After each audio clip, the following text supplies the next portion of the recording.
వాగర్థావివ సంపృక్తౌ వాగర్థ ప్రతిపత్తయే జగతః పితరౌ వందే పార్వతీ పరమేశ్వరౌ. సదాశివసమారంభాం శంకరాచార్య మధ్యమాం అస్మదాచార్యపర్యంతం వందే గురుపరంపరాం.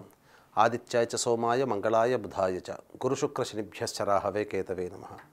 కంచిపీఠాధిపతులకి, శృంగేరి పీఠాధిపతులకి నమస్కారములు తెలియజేసుకుంటూ కార్యక్రమాన్ని ప్రారంభిద్దాం. ఈ రోజున మనం చర్చించుకోబోయేటువంటి అంశము తొలి ఏకాదశి. తొలి ఏకాదశి యొక్క ప్రాముఖ్యత, తొలి ఏకాదశి యొక్క పుట్టుక మరియు తొలి ఏకాదశి రోజున ఎటువంటి ధర్మములు పాటించాలో మనం క్లుప్తంగా తెలుసుకుందాం.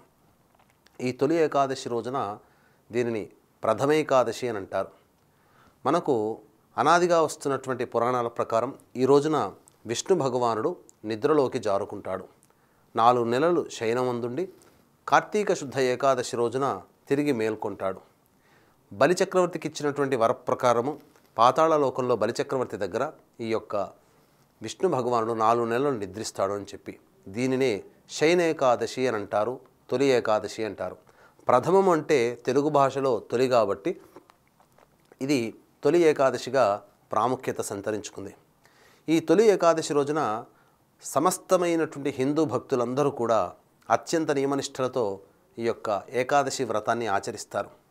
ఉన్నటువంటి 24 ఏకాదశులలో ఈ తొలి ఏకాదశికి అత్యంత ప్రాముఖ్యత కలిగినటువంటిది.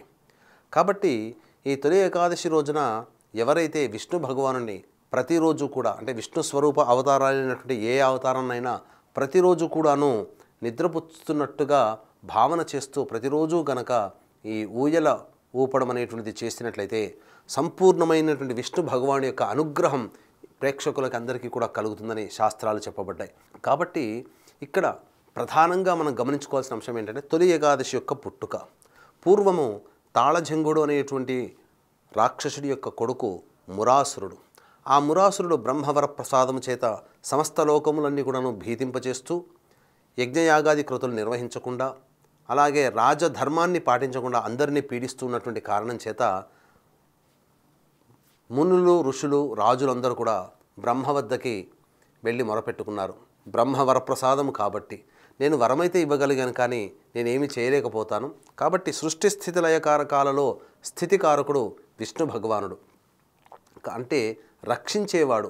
కావున మనమందరం ఆయన్ని వరపెట్టుకుందామనగా ఆయా వైకుంఠానికి వెళ్ళినటువంటి ఆ మునుల యొక్క మొర విన్నటువంటి ఆ వెంకటేశ్వరుడు అవతార స్వరూపమైనటువంటి విష్ణు భగవానుడు భూలోకానికి ఏతించి ఆ మురాసుని సంహరించడం కోసం ఘోరమైనటువంటి యుద్ధం, ఎన్ని సంవత్సరాలంటే అలుపెరగకుండా విశ్రమించకుండా 1000 సంవత్సరాలు యుద్ధం చేసినటువంటి కారణం చేత అలసిపోయి శరీర సేదన కోసం ఒక గుహలో నిద్రిస్తాడు. అయితే విష్ణు భగవానుడు శత్రువుగా భావించినటువంటి మురాసురుడు వెతుక్కుంటూ ఆ గుహలోకి రాగా అంతటి మరుక్షణంలోనే ఆ స్వామి యొక్క శరీరం నుంచి ఒక అద్భుతమైనటువంటి కన్య ఉద్భవించి ఆ మురాసురుని సంహరించింది. తదనంతరం మేల్కొన్నటువంటి ఈ యొక్క విష్ణు భగవానుల వారు ఏం వరం కావాలి కోరుకోమ్మా, నేను చేయాల్సినటువంటి కార్యం నీవు చేసి పెట్టావనగా ఆమె 3 వరాలు కోరుకుందట. ఒకటి ప్రధానముగా, నేను నీకు చాలా ప్రియముగా ఉండాలి, పైగా నిన్ను పూజించేటువంటి తిథుల్లో అగ్రతాంబూలం నాకే దక్కాలి. మూడవది, నేను ఉన్నటువంటి తిథి రోజున నిన్ను పూజించినటువంటి వాళ్ళకందరికీ మోక్షము కలగాలని 3 వరాలు కోరుకుంది. తథాస్తు అని చెప్పాడు. ఆ రోజు నుంచి ఆ కన్య ఏకాదశి తిథిగా మారి విష్ణు భగవానుడికి అత్యంత ప్రీతిపాత్రముగా మారినది. కాబట్టి ఈ ఏకాదశి రోజున మానవులందరూ కూడాను ఆచరించవలసినటువంటి ధర్మం ఏంటంటే ఆ రోజున ఎటువంటి భోజనము పదార్థమును అన్నము తినకూడదు. ఆ రోజున ఉపవాసము ఉండాలి. ఉదయాన్నే సూర్యోదయం కంటే ముందే నిద్రలేచి కాలకృత్యాదులు తీర్చుకొని ఉదయిస్తున్నటువంటి సూర్యుడికి విష్ణు స్వరూపముగా భావించి నమస్కారం చేసుకొని విష్ణు అష్టోత్తరం లేదా సూర్య అష్టకం 3 సార్లు పారాయణం చేయండి. ఇంట్లోకి వచ్చిన తర్వాత తులసి చెట్టు దగ్గర ఆ రోజున ఆవు నేతితో దీపారాధన చేయండి. అలాగే మీరు ఆ రోజంతా కూడా కఠినమైనటువంటి ఉపవాసం ఉండగలిగితే ఉండవచ్చు. లేదు షుగర్ బీపీలు అట్లాంటివి ఉన్నటువంటి వాళ్ళు మీరు సాధారణమైనటువంటి పాలు పండ్ల పదార్థములు తిని ఉపవాసాన్ని చేయవచ్చు. అయితే ఆ రోజున ఏ విధంగా ఉండాలట, మనం శివరాత్రి రోజున ఏ విధంగానైతే మనం జాగరణ చేస్తామో ఆ విధంగా తొలి ఏకాదశి రోజున కూడా విష్ణు భగవానుని స్మరించుకుంటూ జాగారము చేసి మళ్ళీ తెల్లవారి కాలకృత్యాదులు తీర్చుకున్న తర్వాత విష్ణు సంబంధమైనటువంటి దేవాలయానికి ఏ దేవాలయానికైనా వెళ్ళి ఆ యొక్క విష్ణు భగవానుడికి అర్చనాభిషేకాదులు జరిపించుకొని అక్కడ ఆ వ్రతాన్ని అనగా ఉపవాస దీక్షని అక్కడ విరమించాలట. ఈ విధంగా గనక చేసినట్లయితే తప్పకుండా విష్ణు యొక్క అనుగ్రహం కలుగుతుంది. పరమ భాగవతోత్తములైనటువంటి ప్రహ్లాదుడు, శిబి చక్రవర్తి, బలి చక్రవర్తి ఇలా ఎంతమంది అయినటువంటి భాగవతోత్తములైన వాళ్ళు చేసిందల్లా కూడా ఈ ఏకాదశి వ్రతాన్ని నిష్ఠగా ఆచరించడం, అలాగే తదనంతరం వారికి తోచిన విధంగా శక్త్యానుసారంగా దాన ధర్మాది కార్యక్రమాలు చేశారు. కాబట్టి మీరు కూడా ఏకాదశి మరుసటి రోజున మీకు శక్తి తోచినంత విధంగా దేవాలయంలో ఉన్నటువంటి అనాథలకు కానీ మీకు తోచిన విధంగా ఎవరికైనా కానీ అన్నదాన కార్యక్రమం కనుక చేసినట్లయితే సంపూర్ణమైనటువంటి విష్ణు యొక్క అనుగ్రహం ఈ రోజున కలుగుతుంది. కాబట్టి ఏకాదశి రోజున మీకు ఇంకా ఓపిక ఉన్నట్లయితే రావి చెట్టు చుట్టూ నారాయణాయ నమః అంటూ 27 ప్రదక్షిణలు చేసి తూర్పు వైపున కూర్చొని విష్ణు సహస్రనామ పారాయణం ఒకమారు పఠించి వెంట తెచ్చుకున్నటువంటి రాగి బిందెలో నీళ్లు ఆ యొక్క రావి చెట్టు మొదట్లో వేసి వెనక్కి తిరిగి చూడకుండా ఇంటికి వచ్చేయండి. విష్ణునామ స్మరణ చేసుకుంటూ వీలైతే జాగారం చేయండి. సంధ్యా సమయంలో కూడా ఇంట్లో దీపారాధన చేసుకుని ఆ రోజున మళ్ళీ సాయంకాలం తులసి చెట్టు దగ్గర ఆవు నేతితో దీపారాధన చేసి విష్ణు సహస్రనామ పారాయణం చేసి దానిమ్మ పండ్లు, ఆవు పాలు, 2 అరటి పండ్లు నైవేద్యంగా పెట్టండి. కుటుంబ సభ్యులందరూ కూడాను తీసుకోవచ్చు. అయితే ముఖ్యంగా గమనించాల్సినది విష్ణు భగవానుడికి తులసీదళం ప్రీతికరంగా అని చెప్పి భావించి ఆ ఏకాదశి రోజునే తులసీదళం కోస్తారు. తులసీదళం ఏకాదశి తిథి రోజున కోయకూడదు. ముందు రోజే కోసి శుభ్రపరిచి పెట్టుకోండి.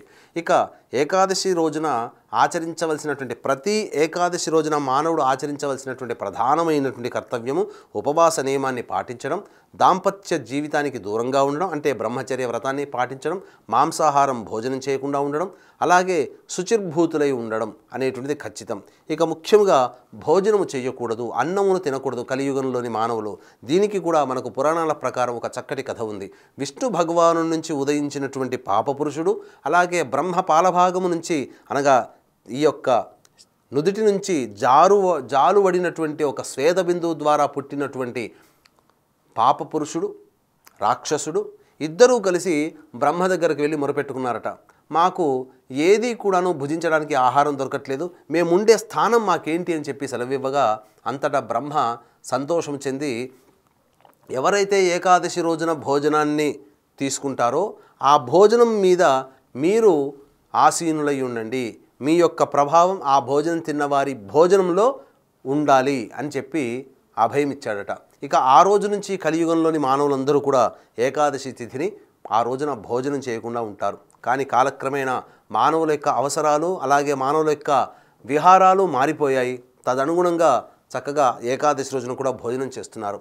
అయితే మన యొక్క సంబంధించినటువంటి భారతదేశంలోని హిందువుల యొక్క డిఎన్ఏలో చాలా గొప్పతనాన్ని, రోగనిరోధక శక్తిని గమనించినటువంటి ఇతర దేశ శాస్త్రజ్ఞులు ఎందుకు ఇంతగా గొప్పగా ఉన్నారు, కరోనాలో ప్రపంచమంతా కూడాను 1000 కోట్ల మంది చనిపోయినప్పటికీ అత్యంత మరణం రేటు అనేటువంటిది కరోనా సమయంలో భారతదేశంలో తక్కువగా ఉంది. దీనికి గల కారణం ఏంటని చెప్పి సైంటిస్టులు కూడా, అమెరికన్ సైంటిస్టులు కూడా పరిశోధన చేయగా ఈ యొక్క ఏకాదశి తిథి రోజున ఉపవాసం ఉన్నటువంటి కారణం చేత, అంటే ఇప్పుడు మనం ఉండకపోయినా మన తాత ముత్తాతలు ఏ 5వ తరము 6వ తరంలో పైన ఉన్నవాళ్ళు ఖచ్చితంగా ఆచరించి ఉంటారు. వాళ్ళ డిఎన్ఏలే మన జీవితంలో, మన రక్తంలో, మన శరీరంలో ప్రవహిస్తున్నాయి. కాబట్టి మనకు రోగనిరోధక శక్తి మన తాత ముత్తాతల ద్వారా మనకు సంక్రమించింది. కాబట్టి ఆ యొక్క హిందువుల యొక్క ఆచారంలో ఏకాదశి తిథి రోజున ఉపవాసం ఉన్నారు. కాబట్టి ఈ ఏకాదశికి ఉపవాసానికి సంబంధం ఏంటనంటే ప్రధానంగా మానవుడి యొక్క జీవితంలో శరీర నిర్మాణం, అవయవం తనంతట తానుగా రిపేర్ చేసుకునేటువంటి శక్తి పౌర్ణమి వెళ్ళినటువంటి 11వ రోజున, అమావాస్య వెళ్ళినటువంటి 11వ రోజున ఏర్పడుతుంది. కాబట్టి ఈ యొక్క కాలాన్ని గమనించి ఖచ్చితముగా అమావాస్య పౌర్ణమి తర్వాత వచ్చేటువంటి 11వ రోజున ఎటువంటి భోజనం చేయకూడదు అని చెప్పి నియమం పెట్టారు.